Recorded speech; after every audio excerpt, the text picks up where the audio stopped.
दोस्तों जय भीम नमो बुद्धाय। दोस्तों आज हम नागपुर से अकोला आ चुके हैं। आप मेरे पीछे में जो देख रहे हैं डॉक्टर बाबा साहब अम्बेडकर हॉल है अकोला का, और यहाँ पर में जो है वो भंते विनाचार्य इनकी सबसे बड़ी आज सभा होने जा रही है। सभा लेने का मतलब है कि धम्म ध्वज रैली, और धम्म ध्वज रैली के माध्यम से जो है वो जन प्रबोधन करने के लिए जा रहे हैं। तो चलो चलते हैं धम्म ध्वज रैली में। तो दोस्तों यह है अकोला का डॉक्टर बाबा साहेब अम्बेडकर बहुउद्देशीय उत्कृष्ट प्रतिष्ठान अकोला। आप देख रहे हैं कितना खूबसूरत बना हुआ है, और ये रही डॉक्टर बाबा साहब अम्बेडकर इनकी प्रतिमा। तो दोस्तों यह अकोला है, और अकोला का यह डॉक्टर बाबा साहब अम्बेडकर हॉल था। आप देख रहे हैं कि यहाँ पर में जो रैली में आए हुए उपासक उपासिकाएँ थी, वो अभी थोड़ी देर पहले ही जो है यह सभा यहाँ ख़त्म हो चुके हैं और लोग अपने घरों की ओर जा रहे हैं। हम आपको एक बार दिखाएं तो ये बहुत बड़ा हॉल है।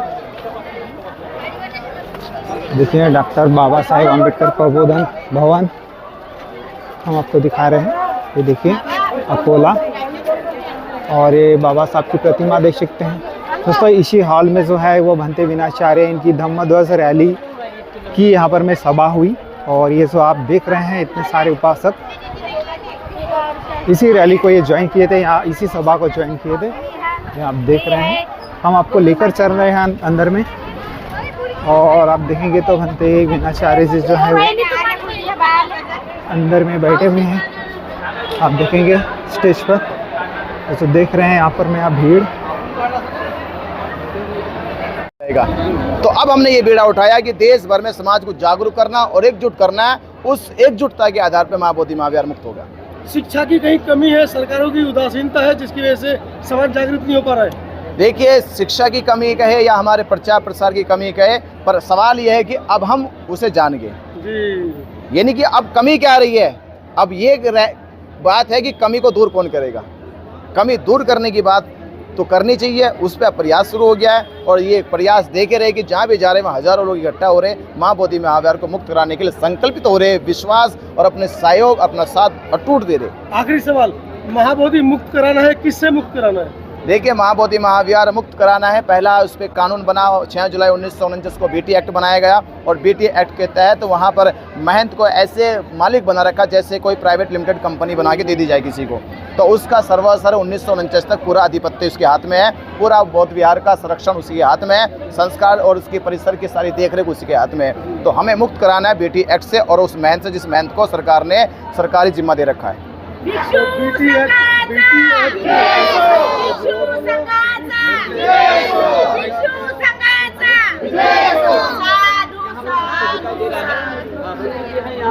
देखिए बंदे जी, हम बंदे जी से बात करेंगे, बंदे जी से बात करेंगे हम। बंदे जी वंदा में साधु साधु नमो बुद्धाय। जैसे ही दीक्षा भूमि से आपकी रैली निकली, हम देखते आ रहे हैं कि तमाम जो महाराष्ट्र में खुशियों की लहर आई है। अभी महाराष्ट्र में के अकोला शहर में हो, क्या आपको कैसा लग रहा है इस तमाम जो हमारे उपासक उपासिका आपका स्वागत करने आ रहे हैं? मुझे तो ऐसा लग रहा है कि बाबा साहब डॉक्टर अम्बेडकर जी का जो सपना था भारत बौद्ध में बनाने का, और बाबा साहब अम्बेडकर जी ने नागपुर को चुना, और नागपुर को यानी महाराष्ट्र की धरती को चुना। तो बाबा साहब अम्बेडकर जी को पता था कि ये महाराष्ट्र की भूमि उपजाऊ भूमि है। जैसे सिद्धार्थ गौतम को ज्ञान प्राप्त बोध गया में हुआ, पर उन्होंने अपना पहला उपदेश सारनाथ में दिया, क्योंकि जैसे बुद्ध को पता था कि उपजाऊ भूमि सारनाथ में है, अगर मैंने वहाँ पहला उपदेश दिया तो यहाँ से धम्म चक्र परिवर्तन पूरे संसार में चला जाएगा। तो बाबा साहब अम्बेडकर जी को पता था उस दौर में कि महाराष्ट्र और महाराष्ट्र में नागपुर भूमि जो है वो उपजाऊ भूमि है। अगर मैंने ये बीज धम्म का यहाँ लगाया तो पूरे भारत में धम्म का प्रचार प्रसार हो जाएगा। तो वो संकल्पना जो बाबा साहब देखते थे वो आज पूरी होती दिखाई दे रही है। उसी की ताकत के साथ, उसी शक्ति के साथ बाबा साहब ने हमें धम्म दिया था। हम बाबा साहब अम्बेडकर जी के सपने को साकार करने के लिए महाबोधि महाविहार मुक्त करके देंगे। आप 68 दिन जेल में रहे भंते जी, तमाम जो लोग थे दुखी थे। अभी भी कुछ महिलाएं बोलती थी कि हमको बहुत बड़ा दुख हुआ था, मगर आज से साक्षात भंते जी हमारे सामने आए हैं, बड़े उनको खुशी हो रही है। और आज जो यहाँ पर मार्गदर्शन आपने किया, खास करके महाबोधि महाविहार बीटी एक्ट पर आपने क्या कहा? देखिए, हमने ये कहा कि बीटी एक्ट महाबोधि महाविहार केवल 2 ही कारणों से अभी मुक्त नहीं हुआ। 134 साल से आंदोलन क्यों चल रहा है? पहला तो कारण ये है कि मैंने अपने समाज से कहा कि हो सकता है कि इसका बीड़ा तुम्हें उठाना पड़े, इसलिए 134 साल में ये मुक्त नहीं हुआ। हो सकता है कि हमारे ही भाग्य में लिखा हो, हमें ये मौका मिला हो। कि आप लोग ही इसे मुक्त कराएंगे। अम्बेडकरवादी बुद्धिस्ट भिक्खु संघ आएगा, अम्बेडकरवादी उपासक लोग आएंगे तो इसकी लड़ाई लड़ेंगे, वो मौका मिल गया है। और दूसरा, इस लड़ाई को जीतने के लिए हमने जो कमी महसूस करी है वो ये है कि भारत देश में महाबोधि महाविहार और बीटी एक्ट क्या मामला है, ये जागरूकता नहीं है। तो हमें ये जागरूकता समाज में फैलाकर, ये बताकर, अगर महाबोधि महाविहार हमारे पास होता तो आज वहाँ बौद्ध भिक्षुओं के लिए प्रशिक्षण केंद्र हो जाता, बौद्ध भिक्षुओं के लिए निवास बन जाते, बौद्ध भिक्षुओं के लिए भोजन की व्यवस्था होती और वहीं से बुद्धिस्टों के लिए यूनिवर्सिटी कॉलेज खोले जाते अगर महाबोधि महाविहार हमारे पास में होता। ये ऐसे जागरूक करके समाज को, जब समाज में क्रांति पैदा हो जाएगी कि महाबोधि महाविहार की वजह से भारत में बौद्ध धर्म का कितना बड़ा नुकसान हुआ है, तो उसके प्रति समाज जागरूक होगा और फिर हम कहेंगे जागरूक समाज एकजुट हो जाओ।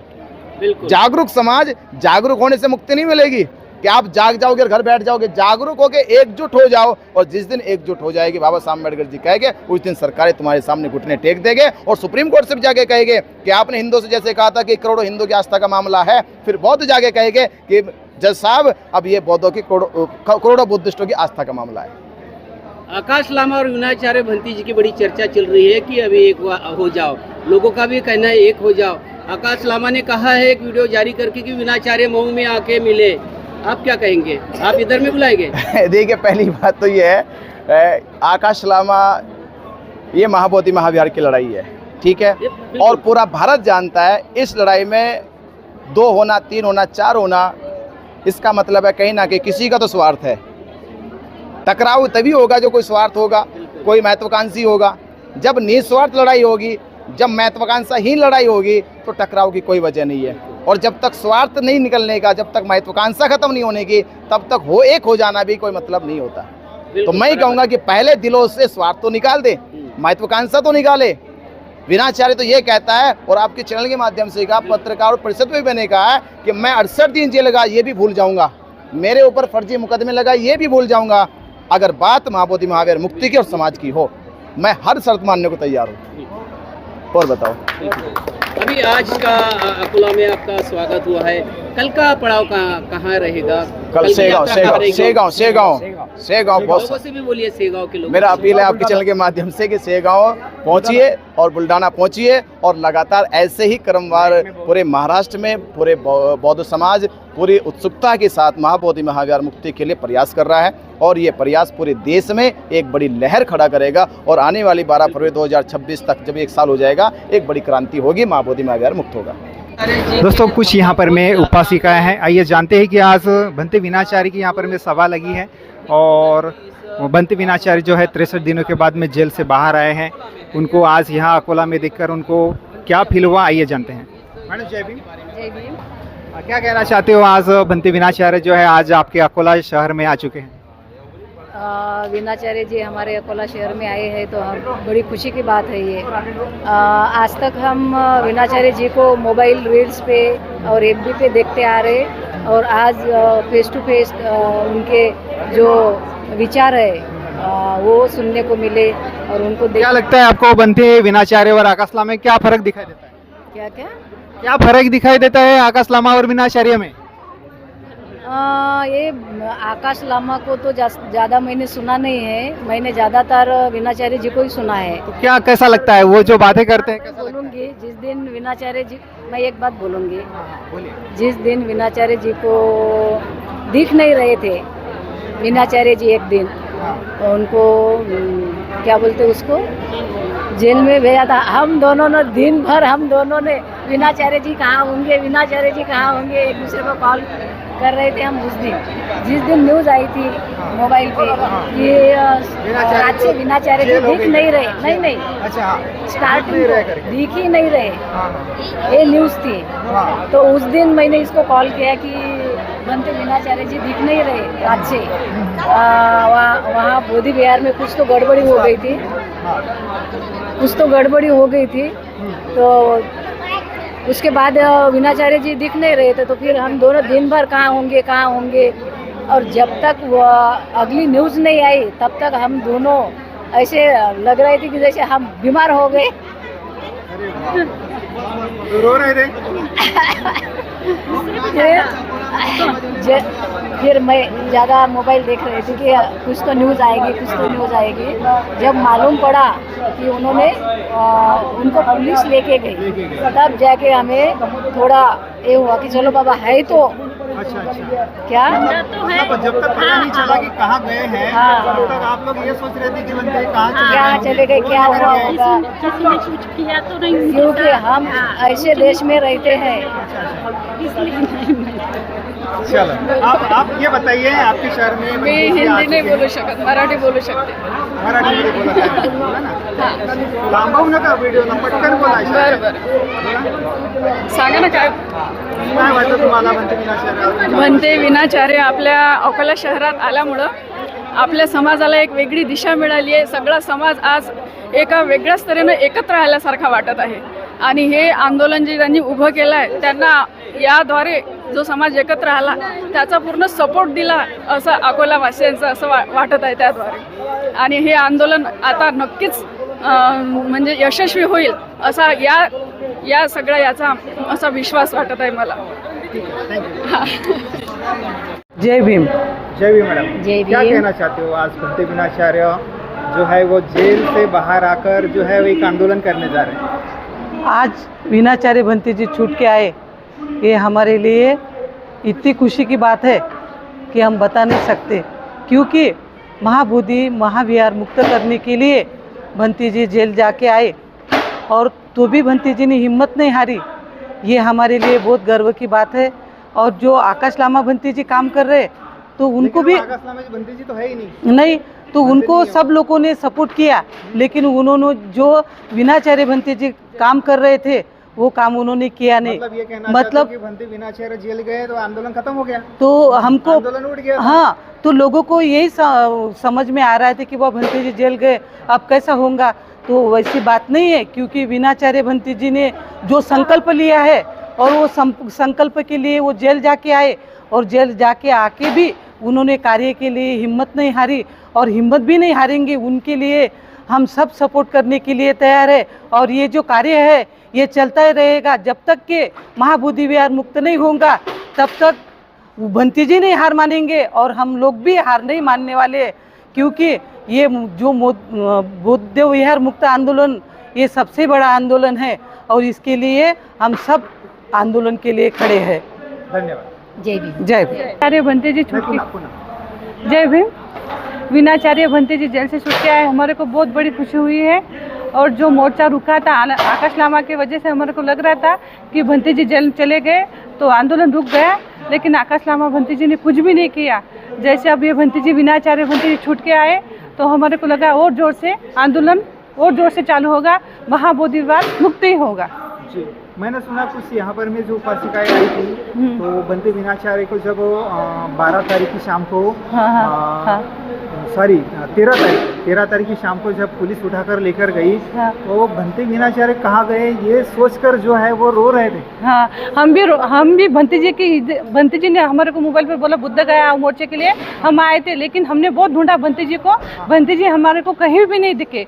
तो हम सबको पूछ रहे थे, आकाश लामा बंती जी को पूछा, वो बोले है आते आते. हम दान देने के लिए भी उनको ढूंढा कि बंती जी इतना बड़ा कार्य कर रहे हैं तो हमारे को उनको भी बहुत सपोर्ट करना है. क्या बोला था उन्होंने? तो वो बोले है कहाँ गए हैं आते हैं, लेकिन हमारे को मालूम नहीं पड़ा. बाद में घर आने के बाद मालूम पड़ा कि बंती जी जेल में. तो हमने सब मोर्चे में साथ दिया कि बंती जी छूटना चाहिए, मोर्चा बढ़ना चाहिए, मुक्त गया बुद्ध महाबोधि विहार मिलना चाहिए, बस इतनी ख्वाहिश है. और बंती जी आकाश लामा जो करेंगे हम उनके साथ कैसे भी इस पे खड़े रहेंगे. बस धन्यवाद.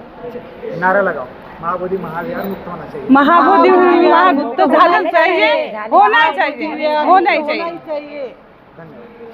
चाहती है तो मैं देश के सभी बहुजन समाज को यही ऐलान करता हूँ कि बाबा साहब के जब तक विचार है तब तक ये देश आज़ाद है. जिस दिन बाबा साहब के विचार इस देश से मिट जाएंगे उस दिन ये देश गुलाम हो जाएगा. आप आकाश हैं, सम्राट अशोक सेना के राष्ट्रीय अध्यक्ष हैं और जैसा कि इन्होंने, और मुझे लगता है गर्म दल के भी हैं. इस देश के अंदर 2 दल चलते हैं, एक नरम दल एक गर्म दल. मुझे लगता है सम्राट अशोक सेना जैसे सम्राट अशोक ने बुद्ध को स्थापित करने के लिए युद्ध किए थे और युद्ध छोड़कर फिर बुद्ध को अपनाया, तो कहीं ना कहीं हमारे गर्म दल के नेता हैं. और मुझे बड़ी खुशी हुई कि हमारे युवा इस तरह के संगठन बनाकर समाज को चेतना दे रहे हैं, समाज को जागृत कर रहे हैं। आप लोग भी कम से कम, खासकर महाराष्ट्र के लोग, महाराष्ट्र के युवाओं से मैं आज के साक्षात्कार से आकाश मैं लोगों को यही महाराष्ट्र के लोगों को मैं यही बताना चाहता हूँ कि जैसे मैंने दलित पैंथर का आदर्श लिया है, वैसा ही आदर्श सभी महाराष्ट्र के भीम सैनिकों को लेना चाहिए। जब तक हम आदर्श नहीं लेंगे तब तक कोई लड़ाई हम जीत नहीं सकते। तुमको बाबा साहेब के विचार आदर्श लेना ही पड़ेगा, जो इस देश के लड़ाई के लिए बहुत अपने को उपयोग होगा। जैसे महाराष्ट्र के लोगों को बता, मराठी में बोलना की बाबासाहेबांचे विचारच आपल्याला या देशासोबत लढाई लढण्यासाठी हत्यार आहेत, म्हणून बाबासाहेबांचे विचार हातात घेऊन या देशासोबत लढाई करा, हे या ठिकाणून आवाहन करतो। तो दोस्तों वाकई में आज भंते विनाचार्य अकोला की सभा में जन प्रबोधन कर रहे हैं और उन्होंने कहा है कि कल जो है वह शेगांव की सभा है। यहाँ पर मैं भंते विनाचार्य जी ने बताया है कि एक आकाश लामा ने जो है वह एक वीडियो रिलीज़ किया है और कहा है कि हम भंते विनाचार्य के साथ में मिलकर जो है आंदोलन करेंगे। लेकिन भंते विनाचार्य ने बताया है कि वो अभी अपनी जो स्वार्थ भावना है वो पहले छोड़े, उसके बाद में हम जो है वो मिलकर आंदोलन करेंगे, ऐसा उन्होंने बताया है। दोस्तों कल जो है वो शेगांव की सभा है और ऐसे ही हम जो निरंतर जो है वह हर अपडेट जो है वो हम आप तक पहुंचाने का प्रयास करेंगे। दोस्तों वीडियो अगर अच्छी लगी हो तो वीडियो को लाइक करना ना भूलें। मिलेंगे दोस्तों फिर एक नई वीडियो में, तब तक के लिए आप सभी को जय भीम, नमो बुद्धाय।